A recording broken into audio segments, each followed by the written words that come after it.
Hi ಎಲ್ಲರಿಗೂ ನಮಸ್ಕಾರ. Welcome to my first mini blog. ಇವತ್ತು ಡೇ ಅಂತೂ ನಾವು ಟ್ರಾಫಿಕಿಂದನೇ ಶುರು ಮಾಡಿದ್ವಿ, ಯಾಕಂದರೆ ನಾವು ಬಿಟ್ಟಿದ್ದೇ ಮಧ್ಯಾಹ್ನ. ಆದರೂ ಪರವಾಗಿಲ್ಲ ಅಂದ್ಕೊಂಡು ನೈಸ್ ರೋಡ್ ಕಡೆ ಹೊರಟ್ವಿ. ಬಟ್ ಎಲ್ಲೋಗ್ತಿದ್ದೀವಿ ಅಂತ ಗೊತ್ತಿರಲಿಲ್ಲ, ಯಾಕಂದರೆ ನನ್ನ ಮದುವೆ ಆಗೋ ಹುಡುಗ ನನಗೋಸ್ಕರ ಸರ್ಪ್ರೈಸ್ ಕೊಡಬೇಕು ಅಂತ ಫಸ್ಟ್ ಟೈಮ್ ಕರ್ಕೊಂಡು ಹೋಗ್ತಿದ್ರು. ಆನ್ ದ ವೇ ಹೋಗ್ತಾ ಲೇಕ್ ವ್ಯೂ ಮತ್ತು ಗ್ರೀನರಿ ಎಲ್ಲ ತುಂಬಾ ಚೆನ್ನಾಗಿತ್ತು ನೋಡೋಕ್ಕೆ.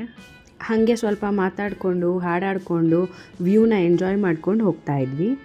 ಆಮೇಲೆ ಗೊತ್ತಾಯಿತು ಕನಕಪುರದ ಹತ್ರ ಯಾವುದೋ ಬೆಟ್ಟಕ್ಕೆ ಕರ್ಕೊಂಡು ಹೋಗ್ತಾ ಇದ್ದಾರೆ. ಬೆಟ್ಟದ ಮೇಲೆ ಒಳ್ಳೆ ವ್ಯೂ ಪಾಯಿಂಟ್ ಸಿಗುತ್ತೆ ಅಂತ ಹೇಳಿದ್ರು. ಇನ್ನೇನು ಬೆಟ್ಟಕ್ಕೆ ಎಂಟ್ರಿ ಆಗ್ತಿದ್ವಿ, ಅರಣ್ಯ ಇಲಾಖೆಯವರು ಬೆಟ್ಟಕ್ಕೆ ಎಂಟ್ರಿನ ಕ್ಲೋಸ್ ಮಾಡಿಬಿಟ್ಟಿದ್ರು. ಯಾಕಂದರೆ ರೀಸೆಂಟಾಗಿ ಬೆಟ್ಟದಲ್ಲಿ ಆನೆ ಓಡಾಡಿತ್ತಂತೆ. ಏನೂ ಮಾಡೋಕ್ಕಾಗಲ್ಲ ಅಂತ ಅಂದ್ಕೊಂಡು ದಾರಿಲೇ ಸಿಕ್ಕ ನೇರಳೆನ ತಿನ್ಕೊಂಡು ಹೊರಟ್ವಿ. ಹಿಂಗಾಯ್ತಲ್ಲ ಅಂತ ನಮ್ಮ ಹುಡುಗ ಸ್ವಲ್ಪ ಬೇಜಾರಾಗಿದ್ದರು. ಬಟ್ ಪ್ಲ್ಯಾನ್ ಬಿ ಆಲ್ರೆಡಿ ಅವ್ರ ಹತ್ರ ರೆಡಿ ಇತ್ತು. ಹಾಗೆ ದಾರಿಲಿ ಸಿಕ್ಕ ಕೆರೆ ಬೆಟ್ಟ ಗುಡ್ಡಕ್ಕೆಲ್ಲ ಹಾಯ್ ಹೇಳ್ಕೊಂಡು ಹಾರೋಬೆಳ್ಳೆ ಡ್ಯಾಮ್ಗೆ ರೀಚ್ ಆದ್ವಿ. ಇದೊಂದು ಕಾವೇರಿಯ ನೀರಾವರಿ ನಿಗಮ ಆಗಿದ್ದು ಇದಕ್ಕೆ ಅರ್ಕಾವತಿ ಡ್ಯಾಮ್ ಅಂತಲೂ ಕರೀತಾರೆ.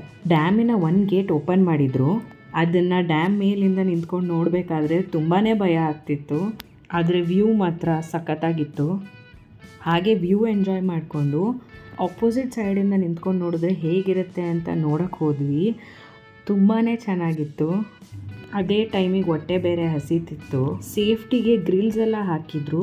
ಸೊ ನಾವು ಅಲ್ಲೇ ಕೂತ್ಕೊಂಡು ಊಟ ಮುಗಿಸ್ಕೊಂಡು ನಾವು ನೆಕ್ಸ್ಟ್ ವಿಸಿಟ್ ಮಾಡೋ ಜಾಗದ ಕಡೆ ಹೊರಟ್ವಿ.